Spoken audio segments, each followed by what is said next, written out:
Hey everyone, my name is Wedge, and it's time for our Best of the Rest series and pre-release guide and draft guide videos to prepare you for everything Kaladesh in the coming weeks. If you haven't seen this series before, our Best of the Rest series showcases all the cards in Kaladesh not talked about previously, focusing on hidden gems, decent limited cards, and just general playable stuff. So sit back, relax, and enjoy part 1 where we'll be covering both artifacts and white cards. Sweet! Accomplished Automaton is 7 mana for a 5/7 construct with Fabricate 1. Now, I like giant robots as much as the next Planeswalker, but 7 mana is a lot no matter how you fabricate this. 7 mana for a 6/8 is a lot. 7 mana for a 5/7 and a 1/1 is also, you guessed it, a lot. Not my favorite card in the set for limited by any means, but look at that art and flavor text. The Automaton create a little automaton. Oh, this is how it all starts, by the way. This is the end. Bastion Mastodon is 5 mana for a 4/5 elephant. You can pay 1 white and it gains vigilance until end of turn. First things first, more elephants, even robot ones, always good. Elephants are the best. The card, unfortunately, is very far away from being the best. 5 mana for a 4/5 is granting vigilance and white is kinda a little bit boring to be honest. Sad, elephants are so awesome.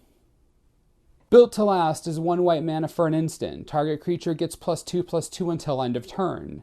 If it's an artifact creature, it gains indestructible until end of turn. This may not seem exciting, but this is a perfect combat trick filler card for your draft deck, even if you aren't playing that many artifacts. Of course, if you are playing artifacts, this becomes very strong and certainly deserving of a spot in your deck. Not going to pick this until the latter half of the pack in Limited, but it's nice to have a copy, that's for sure. Consulate Skygate is 2 mana for a 0/4 wall with Defender and Reach. I'll pass. I like that it has Reach, but I don't think that's going to matter too often. Plus, it can't crew vehicles. I don't know, it's no Yoke Docks, that's for sure. Consul's Shield Guard is 4 mana for a 3/4 Dwarf Soldier. When it enters the battlefield, you get 2 energy counters. Whenever it attacks, you may pay 1 energy. If you do, another target attacking creature gains indestructible until end of turn. This is your classic solid draft uncommon. 4 mana for a 3/4 that gives you 2 energy to work with already isn't the worst. Being able to give indestructible to another creature on attack seems good, especially since at 3/4 this isn't going to fall that easily to most creatures. High pick uncommon for sure. Deadlock Trap is 3 mana for an artifact. It enters the battlefield tapped. When it enters the battlefield, you get 2 energy counters. You can tap it and pay 1 energy to tap target creature or planeswalker. Its activated abilities can't be activated this turn. First thing you'll notice, this is one of the story spotlight cards and things do not look good for our young heroes. That trap looks pretty savage. As far as playability is concerned, this would only be good if you have constant energy production. Without it, the 3 mana card that you can't even use the turn it comes down gets very bad very fast. Clearly meant as a card to push the story, I find the Planeswalker ownage pretty cool, but playability low, unfortunately. Dukara Peafowl is 4 mana for a 2/4 artifact creature bird. You can pay 1 blue mana and it gains flying until end of turn. This is certainly better than the elephant we looked at earlier. Nothing crazy, but if you're playing blue, then it's fairly decent and would deserve a spot in that deck, I think. If you're not in blue, it's awful. Eager Construct is 2 mana for a 2/2 construct. When it enters the battlefield, each player may scry 1.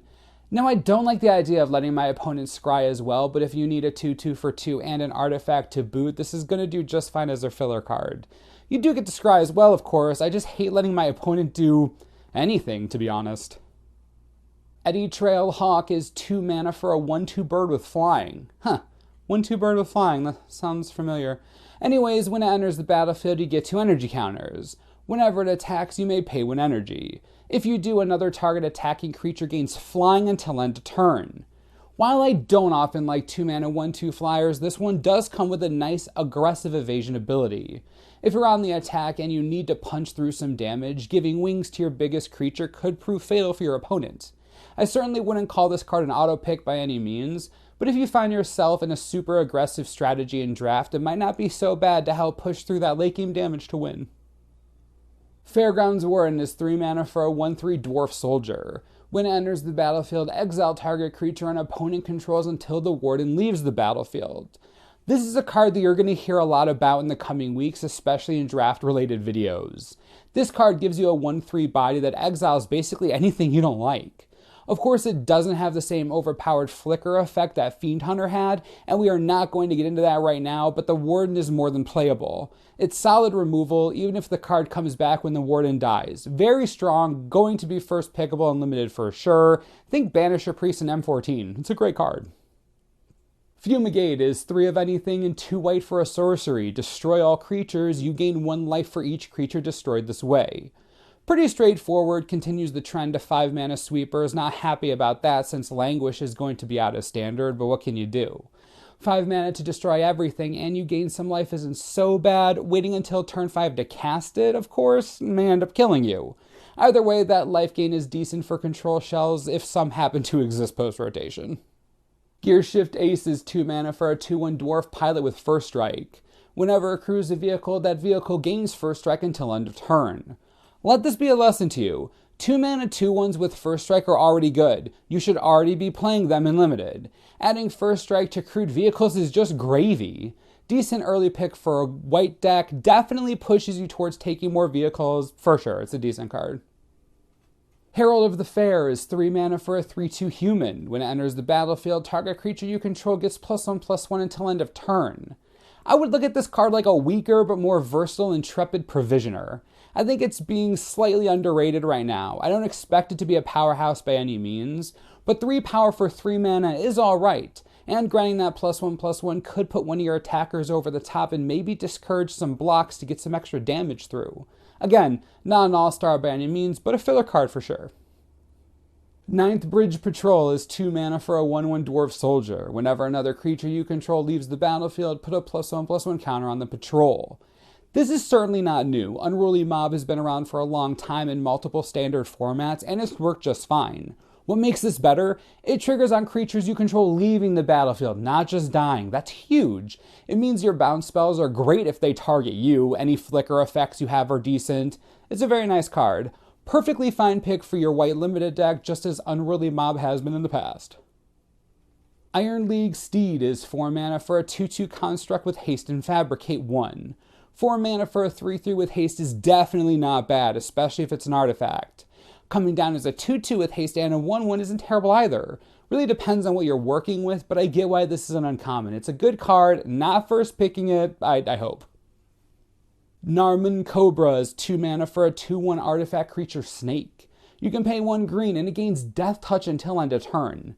I've said this before and I'll say it again, I hate Death Touch. I hate it with a passion. Death Touch makes even the biggest creatures stay back. Narman Cobra, being a 2 mana 2/1 is already decent to be honest. Adding Death Touch makes it very good in green decks. Solid reward if you're in the color, for sure. God, I hate Death Touch. Brakata Pillarbug is 3 mana for a 2/3 artifact creature insect. You can pay 1 black and it gains lifelink until end of turn. This is no Cobra. Lifelink is far less impactful than Death Touch, no doubt about that. 3 mana 2/3s are at best. The ability is kind of If you have to run this, you can, but it isn't going to do a lot of work for you. Just fair warning.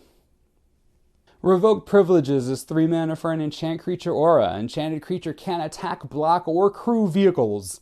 Geez, talk about detainment. The card is removal, and it stops the creature from crewing vehicles even after it can attack or block, basically neutering whatever it is you put this on.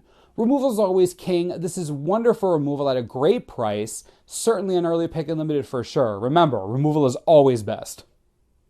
Servo Exhibition is 2 mana for a sorcery. Create 2 1/1 colorless servo artifact tokens. I do find it interesting that the artifact creature version of Dragon Fodder is uncommon instead of common, but I guess I get it. With Fabricate running around, a lot of enter the battlefield effects, a ton of artifact synergy in general, definitely makes sense. Servo Exhibition is going to be either amazing for your deck or at worst decent based on what you're playing. Certainly not top tier like some of the uncommons we've seen up to this point, but playable easily. Sky Swirl Harrier is 5 mana for a 3/4 bird with flying.